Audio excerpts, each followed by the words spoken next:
Cette image qui nous vient de Moscou, première image peut-être vérifiée, certifiée de Vladimir Poutine après la tentative de putsch. On l'écoute. Chers amis, je vous félicite à l'occasion de Forum international industriel Les ingénieurs du futur. Il a réuni les jeunes ingénieurs, les jeunes scientifiques, les technologistes et les doctorants, les représentants des associations de la plupart des régions de Russie et aussi d'un certain nombre de pays étrangers. Il est symbolique que le forum se déroule dans la région de Tula, où l'artisanat était toujours en valeur, que ce soit dans l'industrie de l'armement ou de l'artisanat traditionnel.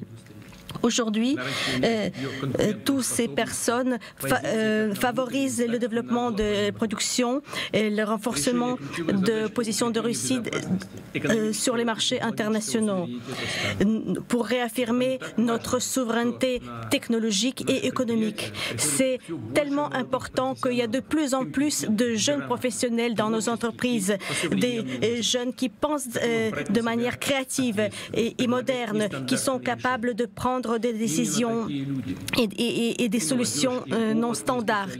C'est précisément ces jeunes gens, mais aussi les spécialistes expérimentés qui ont assuré la stabilité de l'industrie russe dans le contexte de défis extérieurs de taille. Ils ont permis de réaliser des gains de productivité dans le secteur civil et aussi militaire. Et je voudrais souligner, c'est notre priorité absolue de gagner en productivité. Donc nous allons encourager les technologies innovantes, les solutions digitales, les plus hautes normes environnementales. Nous avons préparé de nouveaux contenus pour les formations initiales et formations continues.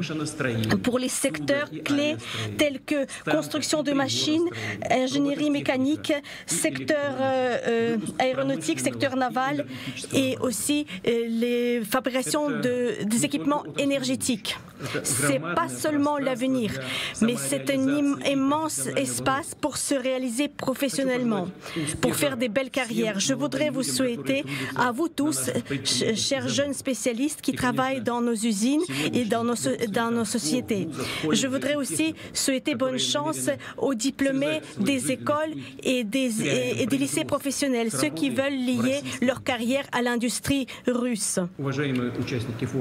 Chers participants de forum, vous avez devant vous un programme très dense qui vous attend. Les colloques, des débats, tables rondes avec la participation des chercheurs, des représentants des sociétés et aussi beaucoup des événements B2B et des événements culturels.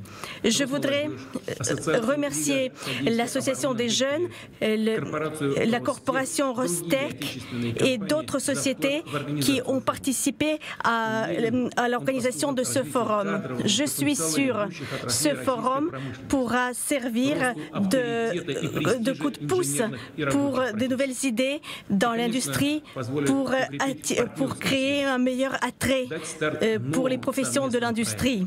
Et ça poussera aussi de nouveaux projets. Je souhaite des très bons travaux dans le cadre de ce forum à tous les participants. Voilà, première vidéo de Vladimir Poutine après ses 48 heures en enfer et le putsch loupé d'Evgeny Prigojine. Anne, ce qui est absolument incroyable, c'est que le Kremlin nous vend cette vidéo comme ayant été tournée aujourd'hui. Et on est bien d'accord, je pense que tout le monde est d'accord, pas un mot sur ce qui s'est passé. Sur les événements de ce week-end, Denis Strelkov, c'est vrai que ce forum, vous nous l'avez dit, commence fin juin, il va se poursuivre jusqu'en juillet, donc on n'a pas la date de tournage, néanmoins il y a un message qui est celui de montrer que les événements n'ont pas de prise sur lui finalement, c'est ça qu'on veut faire. Moi je pense qu'ici il y a deux choses, il y a tout d'abord un peu, si on revient sur le forum, il faut bien préciser que c'est pas un événement qui est très important, donc c'est pas un analogue dans le forum, notamment à Saint-Pétersbourg, c'est pas un événement clé pour l'industrie, c'est juste un événement pour les jeunes qui est un peu marquant pour la région, mais rien de plus que ça. Et puis, il faut aussi comprendre qu'il y a eu plusieurs allocutions qui ont été tournées. C'était pas uniquement l'allocution de Vladimir Poutine, mais c'était aussi les mots de Mishustin, le Premier ministre. Il y a aussi eu des annonces venant du président de Et Mishustin qui a dit qu'il voulait garantir la stabilité du gouvernement. Hein. Il a pris la parole ce matin pour... oui, non, mais je parle également des mots qui ont été tournés pour des gens qui participent à ce forum. Donc, c'est-à-dire qu'il y a eu plusieurs annonces qui ont été enregistrées peut-être en avance, qui maintenant sont diffusées par le Kremlin aussi sur le site. Mais avec la volonté de montrer que ça l'atteint pas, du coup, les événements de ce week-end. C'est ça le message? Oui, on peut dire que à la fois c'est une vidéo qui était tournée en avance. Pour ça, je pense que c'est un peu évident parce qu'on voit qu'il y a eu plusieurs allocutions qui étaient préparées par différents hommes politiques à ce forum. Mais aussi, oui, bien évidemment, c'est pas pour rien que c'est le Kremlin qui le diffuse aussi sur le site officiel du président de la Russie. Ça montre que effectivement les événements ils sont un peu dépassés, que Vladimir Poutine ne va pas peut-être revenir sur les événements là tout de suite. Donc c'est un message de tranquillité en quelque sorte, mais quand on voit les communications politiques, je pense que même dans la presse, j'ai pas eu le temps de voir les réactions de toutes les chaînes Telegram pro Z, donc pro guerre, mais je pense que tout le monde est plutôt d'accord que c'est pas les réactions qu'il faut de la part du président russe pour effectivement réagir à ces événements. Est-ce qu'on peut penser que cette interview a tout simplement été tournée comme celle que l'on diffusera également dans quelques instants avant le coup de force d'Evgeny Prigojine, tout simplement, et diffusée pour l'occasion par le Kremlin, parce que peut-être que le Kremlin cherche encore les mots pour expliquer ce qui s'est passé? Sûrement. Moi, ce que je retiens de ce discours, c'est qu'il est soviétique. Si vous mettez les mots de M. Poutine dans la bouche de M. Brejnev ou de M. Khrouchtchev, c'est exactement la même chose. De quoi parle-t-il? Il parle d'industrie aéronautique, mécanique, navale, de construction de machines. C'est exactement ce qu'étaient les piliers de l'industrie soviétique dans les années 40-50. En employant les mêmes mots d'ailleurs. En employant quasiment les mêmes mots. Il n'y a aucune allusion à une industrie des biens de consommation dont la population russe pourrait se satisfaire. Enfin, c'est pas honteux de fabriquer des machines à laver, des robots mixeurs et. Oui, il les vole en Ukraine alors. Voilà. Il y a rien sur l'industrie de l'information, c'est-à-dire le big data, l'informatique, etc. Enfin, tout ce qui fait aujourd'hui une économie soi-disant moderne. Et on a l'impression d'un discours qui est en fait daté. Un discours daté, au sens soviétique du terme. C'est-à-dire qu'il n'est pas sorti de l'économie, il n'est pas sorti de ce cocon soviétique. Et je note que toutes les industries qu'il a citées sont par essence duales. C'est-à-dire que toutes ces industries, elles ont forcément un volet militaire. Et c'est clair qu'aujourd'hui, la grande préoccupation de la Russie, c'est de pouvoir alimenter le front avec des armements et des munitions. Donc ce discours de M. Poutine, alors au-delà du fait qu'effectivement, il ne fait aucune allusion à ce qui s'est passé, c'est-à-dire, bon, on efface tout et puis en fait, il ne s'est rien passé, et on passe à autre chose, il est extrêmement daté et conservateur au sens soviétique du terme. Avant d'aller voir Julian Colling, vous n'êtes pas d'accord avec ça? C'est pas la volonté de faire passer un message que... Pour moi, c'est surtout qu'il n'a pas été tourné, probablement. C'est même pas qu'il a une volonté d'effacer ce qui s'est passé ce week-end. C'est que pour moi, il a été tourné ce message bien en amont. De toute façon, il a été tourné dans un bureau où il pourrait être absolument n'importe où. Il n'est même pas face à ces jeunes ou à ces représentants de l'industrie. Il pourrait être littéralement n'importe où. Vous avez raison, il n'y a pas de plan de coupe avec normalement ce mur d'écran qui se trouve face au bureau de Par contre, là où on peut commencer à analyser quelque chose, c'est pourquoi effectivement on diffuse ça aujourd'hui, c'est rétablir la normalité. Pour moi, je vous rejoins totalement, c'est rétablir la normalité. Rien à voir, tout va bien Madame Larquis pour le moment, jusqu'à ce qu'il y ait un discours qui soit prêt et que quelques têtes tombent peut-être. On ne sait pas. Julian Colling, c'est votre avis à vous aussi. Merci d'être encore avec nous. On analysait la vidéo de Russia One tout à l'heure. Vous nous disiez que finalement, s'il n'y avait pas une volonté quelconque de faire passer un message. Là, en revanche, cette vidéo qui aurait pu être tournée avant et qui est consacrée à un forum de l'industrie, qui est diffusée là, justement, alors que tout le monde attend une réaction du chef du Kremlin. Quel signe faut-il y voir selon vous ? Écoutez, moi je suis d'accord avec ce qui vient d'être dit, c'est-à-dire que c'est un peu comme la vidéo précédente dans les couloirs du Kremlin qu'on a vue auprès de son correspondant principal, de Rossi Adin. C'est une vidéo simplement pour meubler en fait et pour occuper le terrain, pour essayer de... Enfin en tout cas c'est mon avis, mais je pense qu'on est tous relativement d'accord pour dire que déjà cette vidéo n'a sans doute pas été tournée aujourd'hui, c'est même pour moi vraiment une infime chance que ce soit le cas. Et voilà, les médias russes essaient de meubler, de rassurer peut-être la population face à ce flottement qui demeure depuis déjà 48 heures, où on ne sait pas où est Vladimir Poutine, on ne sait pas où est Prigojine, on ne sait pas ce qu'il décide actuellement dans les arcanes du pouvoir russe. Également cette vidéo de Shoigu ce matin extrêmement surprenante, Shoigu qui réapparaît soi-disant sur le terrain d'opération en Ukraine. Sans doute une vidéo également tournée bien avant, en tout cas peut-être la veille de la mutinerie avortée de Prigojine. Donc ça c'est quelque chose d'assez classique en Russie, c'est comme si vous voulez au moment en 1991 quand le ballet du lac des Cygnes est passé à la télévision alors qu'un coup d'État était en cours, c'était pour un petit peu détourner l'attention des gens des événements on va dire sérieux et graves qui se déroulaient et les maintenir dans une sorte de formule un petit peu comme ça informationnelle. C'est quelque chose d'assez classique en Russie. Julien, restez avec nous. Denis Strelkov, pourquoi essayer de gagner du temps? Est-ce que, comme le disait Anne, c'est tout simplement parce que le Kremlin n'a pas encore trouvé les mots ou l'histoire à raconter? Je pense que le plus important, c'est que le message qui va être transmis un jour, bien sûr, par Vladimir Poutine, il doit être extrêmement pesé. C'est le moment où chaque mot va avoir son importance. C'est pour ça qu'on a vu que le premier discours de Vladimir Poutine, juste après cette tentative de mutinerie, ou pendant plutôt cette tentative, elle était peut-être pas mal écrite, mais au moins on a vu quelques erreurs de communication, surtout cette comparaison qui était faite par Vladimir Poutine avec les événements de 1917. Et c'est ça qui est le plus samedi important. Matin, ouais. Oui, samedi matin. Mais je veux un peu revenir sur les images qu'on voit ici. Il y a deux choses. Tout d'abord, si vous regardez le cabinet, il faut bien dire que Vladimir Poutine il a plusieurs bureaux comme ça. Il se trouve un peu partout. On sait qu'il y en a un au Kremlin, on sait qu'il y en a aussi un à côté de Moscou dans sa résidence, il y a peut-être un à Valdai, donc il peut être réellement n'importe où. Tous ces bureaux, ils sont identiques. Et puis la deuxième chose, si vous regardez bien, Vladimir Poutine n'a pas de montre sur sa main. Et c'est ça qui compte aussi. C'est un signe de quoi, ça, n'a pas de montre?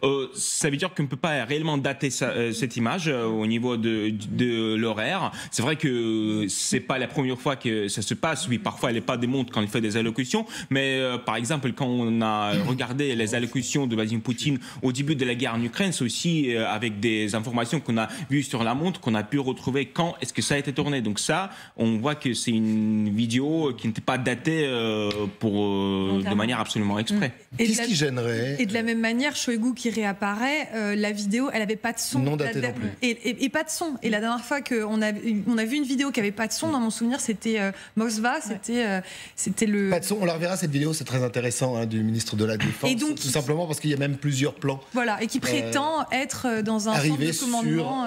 Notamment ou près des lignes, en alors avion, que les militaires, les 1000 blogueurs disent non, il était lui à Belgorod et c'était la semaine dernière. Voilà, lui aussi, on le cherche. On cherche beaucoup de monde du côté du Kremlin.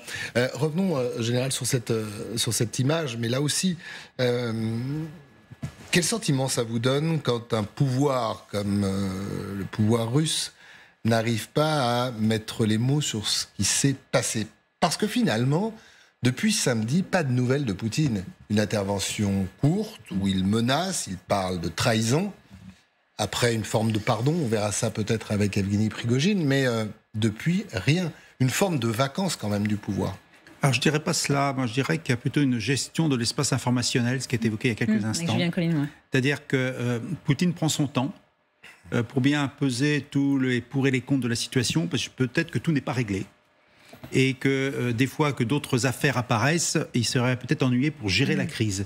Donc je crois qu'il y a une gestion de la crise avec une... on calme finalement le dispositif avec finalement du réchauffé. C'est ce qu'on vient de voir. Parce qu'on a déjà fait le coup il y a une quinzaine de mois avec des discours qui n'avaient rien à voir avec la guerre. Et nous, on écoutait. Mais il parle de quoi, là? Oui, en fait, il ne se passe rien en Ukraine aujourd'hui. Il y a juste une opération spéciale. Et là, il continue dans ce discours. Il a ce fil rouge. Il ne se passe rien en Ukraine. C'est un autre sujet. Donc, il faut en plus rassurer la population. Voilà. Donc, entre l'attente des événements qu'il pourrait avoir, les décisions qui sont peut-être en cours d'être qui sont en train d'être prises, les mesures qui vont être prises aussi, peut-être qu'il va y avoir un changement de ministre de la Défense, sait-on jamais, même si on l'a vu, donc on peut supposer qu'il va rester. Mais je reviens à mon affaire Gerasimov. entre autres, sait-on jamais. Donc on a beaucoup d'incertitudes aujourd'hui. Je pense qu'on est dans la phase de réflexion sur les mesures à prendre, sur la décision à suivre, sachant que finalement, on peut critiquer très souvent la communication du Kremlin, mais elle me semble assez cohérente avec une logique de calme. On regarde, on prend des décisions, pas être pris en porte-à-faux. Ce qui s'est passé hier avec le discours de Poutine est exceptionnel finalement. Une réaction aussi rapide sur un événement, donc c'était grave. Mais là, on revient à un rythme normal où effectivement il faut gérer la com, effectivement, y compris en Russie, vis-à-vis de sa population, vis-à-vis peut-être de l'extérieur, mais ça je crois qu'ils s'en fichent un peu. Hein, mais on calme le jeu. Et voilà, je crois que c'est dans cet effort-là qui est en train de mener. Et effectivement, avec du réchauffé, des des discours qui n'ont rien à voir. Mais attendons effectivement d'ici 48 heures, peut-être qu'il y aura quelque chose d'autre. Encore une fois, hein, Denis, vous le disiez, pour des événements qui sont des événements mineurs. C'est là que vous avez le président russe, après 48 heures un peu difficiles, qui prend la parole pour un forum totalement annexe. Juliane Colline, je rappelle à nos téléspectateurs que vous êtes à Moscou.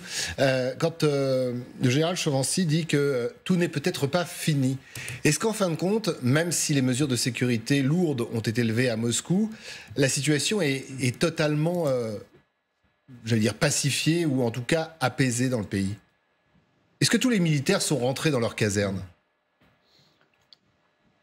Non, je suis entièrement d'accord avec ce qui a été dit. Je pense que c'est loin d'être terminé et que les décisions sont en train d'être prises sans doute en fait. Et donc bien sûr, on va dire que le système médiatique ici veut un peu gagner du temps et voilà, on va dire apaiser et rassurer la population qui, on le rappelle, en majorité s'abreuve aussi d'images officielles de télévision russe, par exemple gouvernementale, donc qui n'est pas forcément plus courant de tous les tenants et aboutissants de ce qui s'est passé ce week-end. Donc il faut aussi rassurer cet électorat de base, ce cœur de l'électorat aussi poutinien.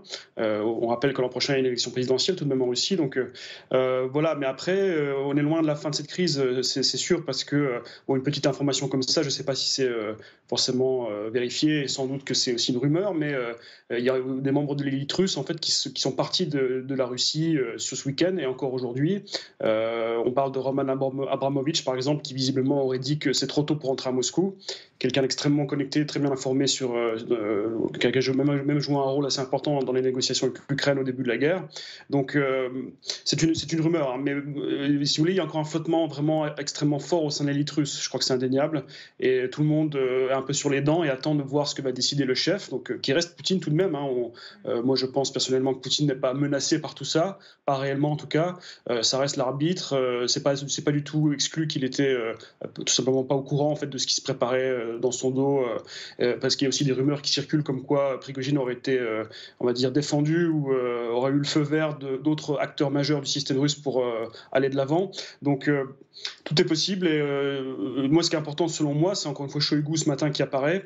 C'est la chose la plus tangible qu'on a pour l'instant aujourd'hui et c'est sans doute un signe que peut-être pas un soutien total de la part du Kremlin pour Shoigu pour le conforter, mais le fait qu'il apparaisse dans une vidéo, c'est difficile à imaginer après ça qu'il puisse être démis de ses fonctions en fait. Donc sans doute que Prigojine a raté son pari et que Shoigu pourrait rester en place. Mais encore une fois, c'est pas une certitude. Voilà cette vidéo, Juliane Colline, pendant que vous parlez, je ne sais pas si vous la voyez, de Shoigu, le ministre de la Défense, dans un avion avec quelqu'un que je n'ai pas réussi à identifier. Mais là aussi, hein, c'est pareil, pas d'unité de temps. Pas d'unité de lieu non plus. Non, mais ça donne un indice sur, effectivement, je rejoins tout à fait ce qui a été dit, sur le fait qu'il y a très peu de chances qu'à très court terme, en tout cas, que Prigojine ait réussi à avoir un de ses objectifs qui était la tête de Shoigu, et puis on verra pour Gerasimov, mais en tout cas diffuser ces images-là, c'est pas anecdotique. Qu'elle date d'hier ou il y a 3 semaines ou de ce matin, c'est aussi une façon de rassurer en disant regardez, cette personne-là est toujours à la tête de l'opération militaire spéciale avec beaucoup de guillemets. Alors restez avec nous, Juliane Colline, parce qu'on voulait entendre quelqu'un qu'on n'avait pas entendu s'exprimer sur ce qu'il s'est passé ce week-end. C'est notamment Mikhail Mishustin. Il ne s'était pas exprimé sur les événements de ce week-end, mais il réagit aujourd'hui. On l'écoute et je vous reprends après. Récemment, notre pays a été confronté à un défi.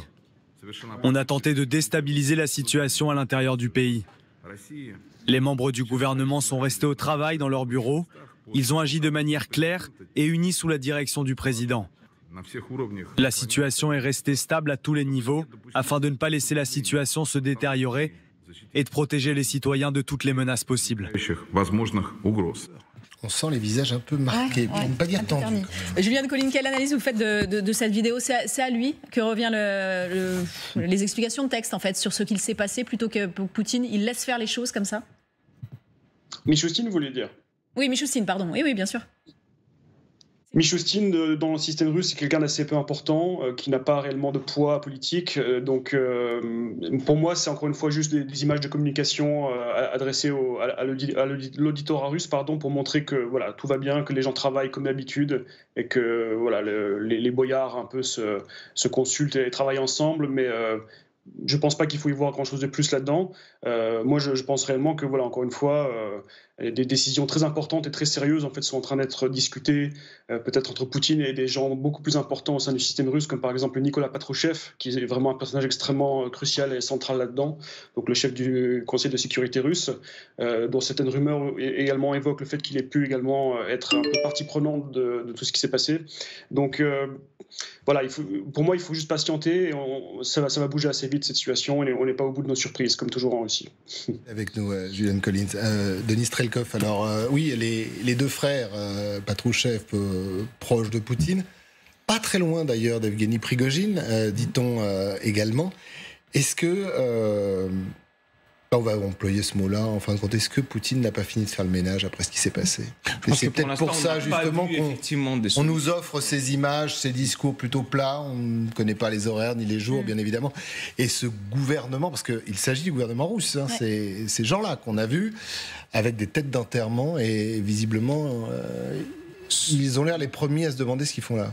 Moi, je pense que quand on regarde les images qui ont été montrées de Mikhail Mishustin, il ne faut quand même pas négliger ces images non plus, car c'est la première communication du gouvernement. Oui, certes, Mishustin, c'est un premier ministre qui est plutôt technique, on l'appelait plutôt comme ça. C'est pas un premier ministre qui a sa rôle politique à lui en quelque sorte. Il n'a pas beaucoup de poids politique dans la société russe. C'est pas, par exemple, comme si c'était Medvedev ou quelqu'un d'autre, mais quand même, il s'est exprimé. Quand même, il a dit que le gouvernement tient, que c'est toujours le gouvernement qui a la main sur la situation. Et ça, ce qui est intéressant, c'est que c'est Mishustin qui s'exprime le premier, et qu'après, on attend toujours les réactions de Vladimir Poutine. Mais comme disait Anne, c'est pas anodin. Enfin, c'est le premier à parler de ce qui s'est passé. Alors qu'il n'avait pas pris la parole, tout le monde attendait peut-être une réaction samedi. Il n'y avait pas eu de réaction de sa part samedi. Oui. On a vu quand même qu'il y a plusieurs personnes qui ne se sont pas toujours exprimées sur la situation. Même pendant cette crise, on a vu que, par exemple, les Shoigu ne s'est pas exprimé. On a vu qu'il y a eu d'autres hommes dans la politique. Oui. Dans tous les cas, il y a toujours beaucoup de flou qui entoure cette question-là. Je voulais juste un peu revenir sur Patrushev. On dit dans la presse russe, selon des différentes sources, que Patrushev était lui aussi à côté de Poutine en train de gérer la crise. C'était aussi lui qui était en contact, notamment avec Alexander Loukachenko. Tout ça, il faut prendre cette information-là avec beaucoup de prudence, mais on voit que de plus ou moins le FSB et les services secrets russes sont plutôt à côté de Vladimir Poutine. Mais on a aussi l'information qui est intéressante. Vous vous souvenez tous de cette colonne qui avançait vers Moscou. Qui est-ce que aurait pu faire face à cette colonne-là? C'est le Rosgvardia. Rosgvardia, c'est aussi une service de sécurité, donc qui est parallèle à la police. Mais par contre, on n'a pas eu de résistance quelconque de leur part. On n'a pas non plus vu le chef de cet service, Zolotov, s'exprimer. Donc il y a un peu toutes les questions qui peuvent se poser sur l'entourage de Vladimir Poutine. Oui, la garde rapprochée militaire qu'on avait vue en exercice il y a 3 semaines, 1 mois, dans les rues de Moscou, notamment la nuit, on ne l'a pas vue. Elle n'est pas sortie. Il n'y a pas eu ce déploiement de force comme on avait pu le voir il y a surtout ce qui est important, qu'on s'est vite rendu compte qu'il n'y a pas grand-chose qui peut être fait s'il y a une colonne militaire qui avance vers Moscou. Vous avez tous vu les images de ces camions qui ont été renversés par Wagner, de ces routes coupées juste avec des agents de la sécurité routière. C'est quand même pas l'armée qui fait face à ce genre d'émeutes, et c'est ça qui est le plus important. Est-ce que demain, Vladimir Poutine, s'il y a des mêmes choses qui vont se passer, si jamais il fait face à un adversaire qui a un peu plus, si vous voulez, qui axe un peu plus sur effectivement le fait de renverser le pouvoir, est-ce que les services russes peuvent faire face à ça? Si par exemple c'est notamment Kadyrov qui va marcher vers Moscou, qui lui a une armée qui est assez considérable, qui lui il est proche de Vladimir Poutine, on dit mais la Tchétchénie c'est quand même une région qui est extrêmement compliquée. Donc si jamais il y a quelque chose pareil qui se passe, comment est-ce que Vladimir Poutine peut être sûr de rassurer sa sécurité, même s'il n'a pas pu faire face avec cette colonne? colonne qui était quand même assez minime, qui a pu conquérir Rostov-sur-le-Don, qui n'est pas n'importe quelle ville, dans quelques heures. Je vais vous retrouver dans une toute petite seconde, Julian Colline, parce que je sais que vous devez nous quitter. Alors, pour les Tchétchènes, ils ont été bloqués par les embouteillages. Je vous assure que c'est vrai, il faut voir les vidéos. Et quant à Wagner, ils ont été tirés les oreilles des soldats tchétchènes qui essayaient de venir, je dis même pas combattre, mais venir face à eux. Julian Colline, est-ce que la garde rapprochée, le fameux FSO dont on parlait un instant, était de sortie ou est toujours de sortie, ce qui donnerait peut-être un signe sur l'inquiétude qui règne toujours encore au Kremlin? Alors ça, c'est une très bonne question. C'est une question assez pointue à laquelle j'ai pas forcément la réponse. Le FSO, si vous voulez, c'est pas non plus des soldats. C'est-à-dire que c'est une force de sécurité qui est donc décrite comme la garde prétorienne de Vladimir Poutine, mais c'était pas non plus des militaires, on va dire, armés jusqu'aux dents façon Wagner. C'est plutôt un peu, si vous voulez, un peu comme la Rosguardia ou le FSB. C'est des gens qui sont formés effectivement pour protéger des personnalités importantes en Russie, et pas seulement le président d'ailleurs. Hein. C'est une sorte de garde rapprochée de VIP en Russie, et à l'intérieur il y a aussi le service de protection du président lui-même. Mais sans doute que ces gens sont loyaux à Poutine, ça c'est quasiment une certitude. D'ailleurs, comme les services, le journaliste sur votre plateau en parlait également, c'est vrai qu'il semblerait que les services russes étaient aux côtés de Poutine tout ce week-end, n'ont pas fait défection et n'ont pas basculé côté Wagner. Les services russes, donc en premier lieu bien sûr le FSB, qui est un service absolument gigantesque, plusieurs centaines de milliers de salariés tout de même. Donc c'est ça aussi qui constitue, si vous voulez, le socle en fait du régime et la protection de Poutine. Et c'est pour ça que je disais que Poutine n'est pas du tout, selon moi, inquiété pour l'instant, parce qu'il y a toute une panoplie comme ça de services qui sont encore fidèles à Poutine. C'est des gens qui sont très très bien payés, qui ont des belles carrières, qui n'ont aucun intérêt à ce qu'il y ait du chaos en Russie, ni un renversement du régime pour quelqu'un de plus dur comme Prigojine. Donc ils restent encore du côté du Kremlin, et c'est vrai que c'est important puisque le FSO, on parle de 50 000 hommes tout de même, ce qui est une force assez grande aussi. Et donc voilà, on n'en sait pas plus là-dessus, mais bien sûr la Rosguardia, le FSO ou le FSB sont des forces qui, selon moi, restent encore très très fidèles au régime en place. Et donc voilà ce qu'on peut dire. Une dernière question, Julian Colline. Est-ce que vous diriez que les événements de ce week-end ont renforcé Vladimir Poutine? Je vous pose la question parce qu'il y avait une source officielle du Kremlin qui s'est exprimée dans le Figaro ce matin de façon anonyme et qui disait finalement ce qu'a fait Prigojine, c'est le meilleur service qu'il ait rendu à Vladimir Poutine. Vous savez, je ne veux pas faire le conspirologue de service, mais il y a aussi des informations ou on va dire des rumeurs qui circulent assez fortement à Moscou que ce coup d'État, on va dire, manqué, ou cette rébellion était aussi un coup interne, en fait, avec l'aval de beaucoup de gens puissants, et peut-être même de Poutine lui-même. Poutine peut aussi trouver des avantages à tout ça, si vous voulez, remontrer qu'il est le chef, restabiliser un peu le régime, chercher aussi les traîtres, c'est-à-dire un peu purger ceux qui auraient pu basculer côté Prigojine. Donc, bon, ça c'est quand même très très difficile à imaginer, mais effectivement, c'est vrai que moi je ne suis pas sûr que Poutine sorte si fragilisé de tout ça.